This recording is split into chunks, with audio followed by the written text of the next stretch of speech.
I'm Dr. Amiro, faculty in Commerce Department of PV Siddhartha Arts and Science College. Today, I would like to discuss the subdivision of journal. Before going to explain the subdivision of journal, first we have to learn what is journal. So, journal means it is a book of original entry or a book of prime book. Whenever the transactions are take place, they are first entered in this book. The business transactions are identified and they are classified by applying the rules for debit and credit on the basis of dual aspect concept, and they are recorded on date wise. The transactions are recorded by means of journal entries. Entry means it is split into two lines. The first line is the account which is debited, and in the second line, the account which is credited. So it is called a journal entry. So these transactions are limited in number, then it is possible to maintain one journal by a single individual. If the business is fairly large in size and the transactions are numerous in number, it cannot be possible to maintain one journal by a single individual. Even it is recorded, it is not possible to get the up-to-date state of position of each and every supplier or customer or any other type of accounts. So to overcome the problem, the journal is subdivided and various into various journals. So this is done by the repetition of the transactions. On the basis of the repetition of the transactions, the necessary journals are maintained, and the work of maintaining the journals is entrusted to various persons on the basis of the division of labor. So when we entrusted to various persons, there is a speedy in recording the transactions, and we can get the benefits of division of labor or division of work. Generally, in any business organization, in big business organizations, the following subsidiary books or subdivision of journals are maintained. The first one is a purchase journal. So this is also called a purchased book or a purchase journal. So this journal is meant for recording the credit purchase of goods in which the trader deals in. The cash purchase of goods and credit purchase of assets are not recorded in this journal. The transactions are recorded on the basis of invoice, that is inward invoice. Invoice means it is a document containing the details of goods purchased by us with the quantity, rate, trade discount, etc. All these items are contained by the invoice. Generally, the journals are periodically totaled, or weekend, or 15 days, or monthly once. The books are totaled. The total of this purchase book is debited to the purchase account, and the supplier's accounts are to be credited. Thus, the double entry is completed. And the next one is the purchase returns journal.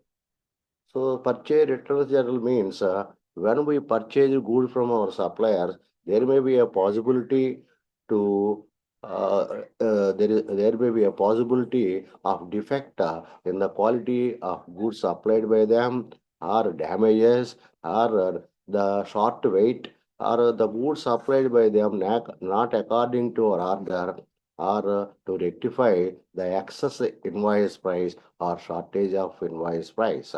So to make these entries, the purchase return journal is used. The purchase returns journal is maintained, is recorded on the basis of a debit note. Okay, when we return goods to our suppliers, we prepare a debit note showing the details of goods returned and the reasons thereof. The total of this purchase returns book is credited to the purchase returns account, and the supplier's accounts are to be debited. And next, the sales day book or sales journal. So this book is meant for recording the credit sales of the goods in which the trader deals in. The cash sale of goods or credit sale of assets are not recorded in this journal. When we made sales, we have to issue an invoice.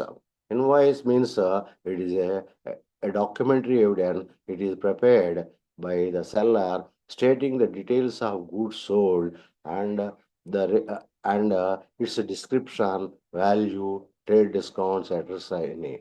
So on the basis of such invoice, the entries, the transactions are recorded in sales book. So the total of the sales book is credited to the sales account and the customer's accounts are debited. Thus, the double entry is completed. And in sales returns book, when we sell the goods on credit to our customers, the customers may return a portion of their goods due to some reasons. And what reasons we return the goods to our supplier? The same on the same reasons our customer may also return the goods to us. Such returns are known as returns inwards. These are entered in sales returns book. The total of the the total of the sales returns book is debited to the sales returns account and credited to the customer's accounts. So that is a sales returns journal. And the next one is, and the important is the cash book. Cash book. What is meant by cash book? Cash book is a separate subsidiary book. It is distinct from all other subsidiary books because all other subsidiary books are recorded in same or a similar type of transactions. But whereas the cash book records two types of cash transactions. There are cash receipts and cash payments. So since the transactions are two types, receipts and payments, we have to record them in an account form. So it serves as a ledger account also. That is why it is an exception to other subsidiary books. It seems to be an account. It is recorded in the account form and follows rules of a real account. Debit what comes in and credit what goes out. All receipts are recorded on the debit side and all payments on the credit side. It shows debit balance, that is a cash balance. It should be equal to the physical cash balance on the date of closing the cash book. So the cash book serves as a journal and as well as a ledger. It means if a cash book is maintained separately, there is no need to open a cash account in the ledger. But dear students, a cash account is no need to open in the ledger because it serves the cash book serves as a journal and as well as a ledger.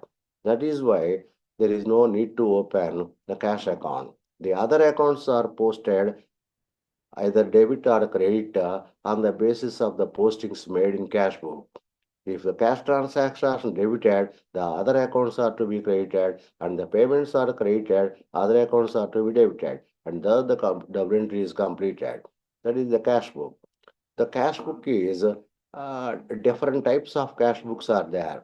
On the basis of a necessity of the organization, various cash books are there, out of which any cash which cash book is suitable to us, that book is maintained. In case of a small business, a simple cash book is enough. So some others maintain two-column cash book and a three-column cash book, a cash book with bank column and petty cash book. These are the various types of cash book.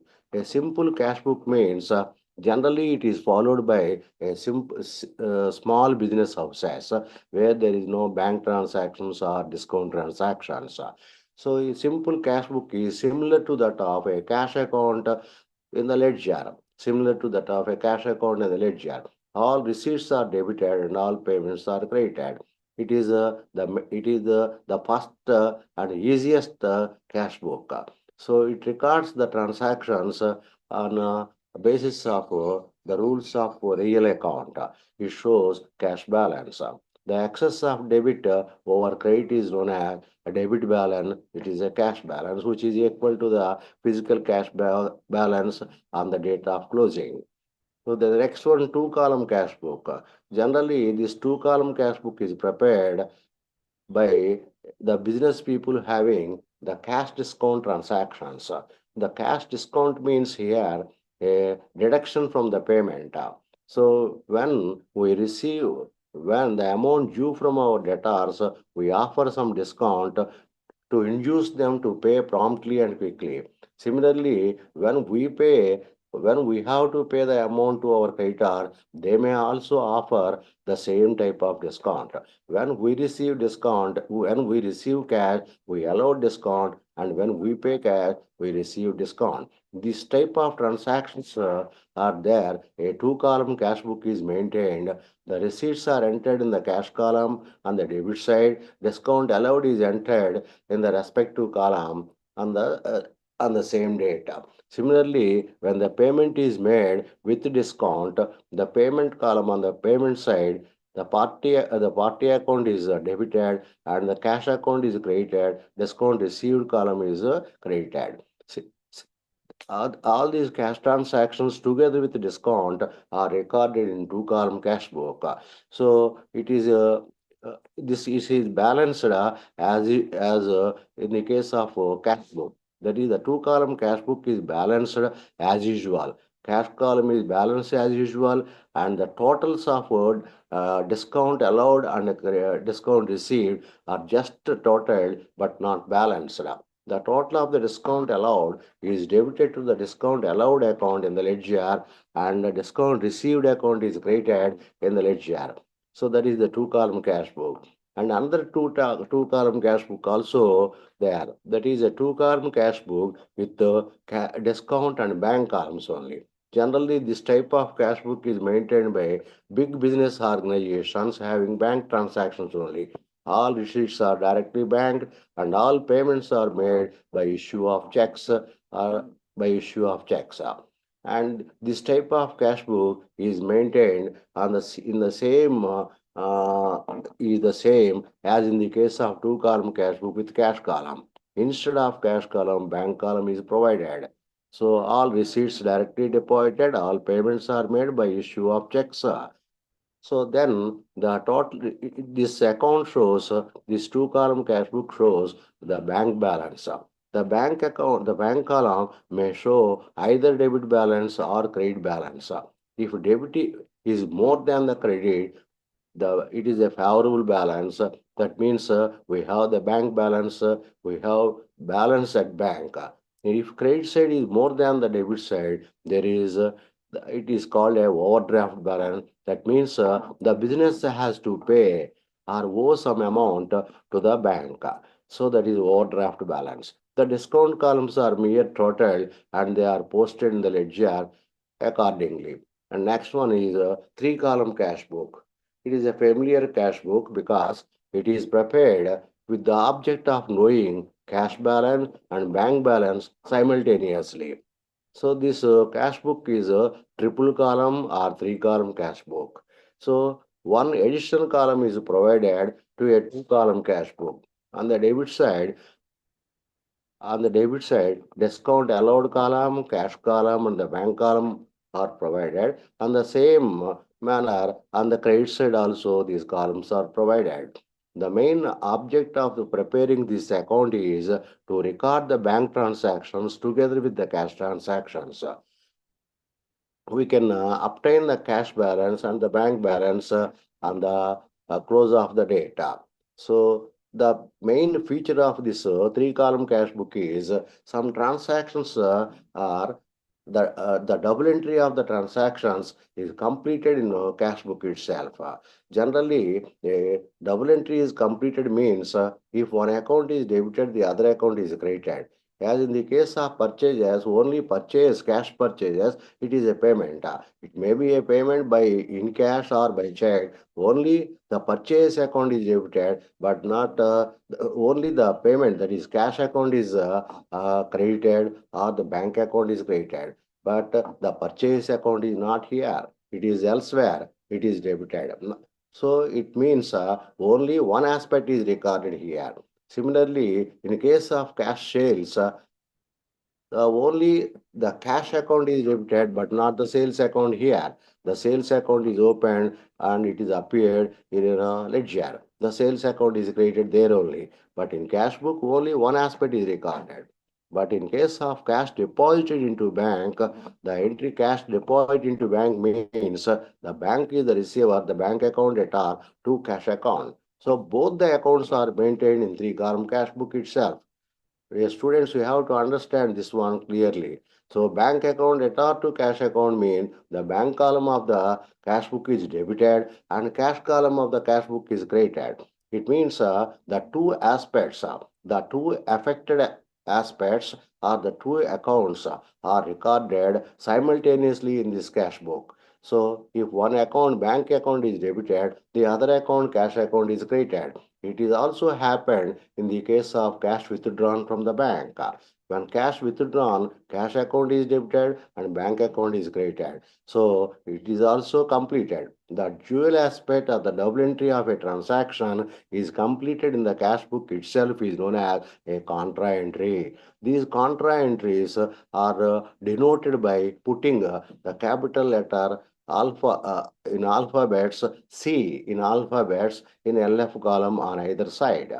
So at the close of the period or at the end of a specific period, this three-column cash book is balanced and the cash column is balanced as usual and discount columns are mere total. The bank column is balanced, but whereas the bank column may show either debit balance or may credit balance. If the debit side of the bank column is more than the credit side of the bank column, then it is a favorable balance. If the bank balance, the total of the bank column on the credit side is more than the debit side, it shows it is called a overdraft. So that is a three-column cash book. So in case of checks, when we received a check, generally on the day itself it is deposited. But when a check is returned dishonored and the intimation is received from the banker, then it is cancelled by passing the reversal entry in three-column cash book. When we deposit a check from X, then bank account data to X account, when it is dishonored, the same entry will be reversed, that is X account data to bank account. So the dishonor of checks also recorded in three-column cash book. So uh, that is the way of preparing three-column cash book. And the next one is a petty cash book. The petty cash book The petty cash book is another type of cash book. It is meant for recording only small payments which are repetitive in nature. So in any business organization, there may be number of expenses. Moreover, they are repetitive. If these expenses are recorded in the cash book itself, it is not possible to handle it. We cannot concentrate the major item of payments and receipts. That's why a separate book is meant for recording these transactions is known as a petty cash book. Generally, this cash book is prepared on the basis of impressed system. An impressed system means some amount is given in advance to a particular person who entrusted this work. Is called a petty cashier. He meets the expenses and record them in a separate book, that is petty cash book. So whenever the amount is exhausted or as soon as the amount is exhausted, the petty cashier prepares a statement and submit it to the head cashier for repayment of the amount so spent by him. So on any date, he has some amount as an impress system. That is first he spent and it is reimbursed. That is known as impress system. So this is also prepared on in an analytical form. So analytical form means the expenses are analyzed and for each item of expense one column is provided on right hand side. That is the petty cash book contains on the left side only receipt column and one payment column. The other columns are meant for recording the various types of expenses on the basis of analysis. So since the cash book contains various columns, this cash book is also known as a columnar cash book. The receipt is only one receipt and the payments are entered in the payment column. Again, the expenses, the amounts are entered in the respective column. And each payment is entered in two times. Once in a credit, that is the payment column, and for analysis purpose, it is entered in the analysis columns, respective columns so provided. So the petty cash book is balanced as usual, and we know we get the petty cash balance. The petty cash balance is also a real account. A petty cash shows a debit balance. It is appeared in the debit column of the trial balance, and it is also an asset. And then the bills receivables book. Bills receivables book means when we sell the goods on credit, the customers, that is the debtors, the amount due from customers is known as the amount due from debtors. So when we sell the goods on credit, generally we receive a written promise from him. The oral promise is not advantage in business, forget a written promise we receive from them. The written promise may be a bill of exchange or a promissory note. So bill of exchange means for an amount or for the value received by them, they have to agree to pay a certain amount, the amount equal to the purchase in a specified period. That means the creditor, that is the seller, draws a bill for a particular amount for a period of 3 months or 4 months, and it is accepted by the debtor. It is known as a bills of exchange. It becomes a bills receivable to the drawer, the person who draws, that is a creditor, and accepted by the other, who is called a drawee. Generally, he is a debtor. So these bills receivables are received from a debtor or drawn by us, and these are inevitable in business. So these business these bills receivables are entered in a separate book that is known as bills receivables book. The total of this bills receivables book is debited to the bills receivables account, and the parties account are credited. So then, so in case the bill is dishonored